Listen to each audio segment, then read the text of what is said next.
The next topic we're going to look at is just going to basically be an extension of the factoring stuff. So really almost nothing new other than kind of a last step. You probably recognize it again, did the same stuff in grade 10 and grade 11 when you started with factoring the trinomials and then took the extra step to solve equations using them.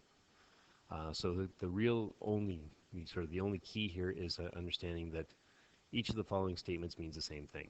So I'll give you some questions to work on basically that will really just be practicing your factoring skills and going one extra step. So if it says find the zeros of the equation, find the roots of the equation, or solve the equation, they all mean the same thing.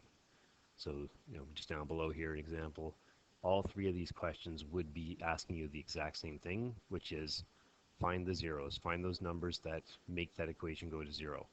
So, or, based on what we've just been doing, factor the equation down to the point where we know each of these terms, sort of the factored terms.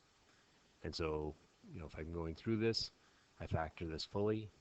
This is the same example that we used before. I find my first factor, keep going with it.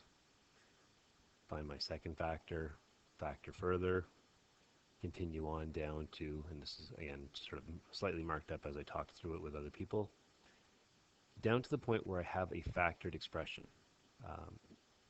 Now the key difference here, or the extension, is because we're trying to actually solve, we're trying to say, well, in order for this to happen, what are the values of x that would make this happen? We need to go the one extra step and make this equal to 0 and actually finish up the question. So the question is really saying solve this expression here, but in order to do that, of course, we had to get to this expression first. So factor it to get to here, then have it equal to 0. Quick little reminder. In order for this to be equal to 0, one of these four parts has to be 0. If I multiply any set of numbers and I get an answer 0, then we know one of the numbers was 0. There's no other number, obviously, that's a possibility there. Well, all the other numbers are possible for other spots, but of course one of them must still be 0. And so basically just my last, sort of finishing this up, I know that in order for this to be 0, x plus 2 is 0, or the second term is 0, the second expression is 0, the third is 0, or the fourth is 0. For this to be 0, of course, x would be negative 2, 3, negative 5, and down to here.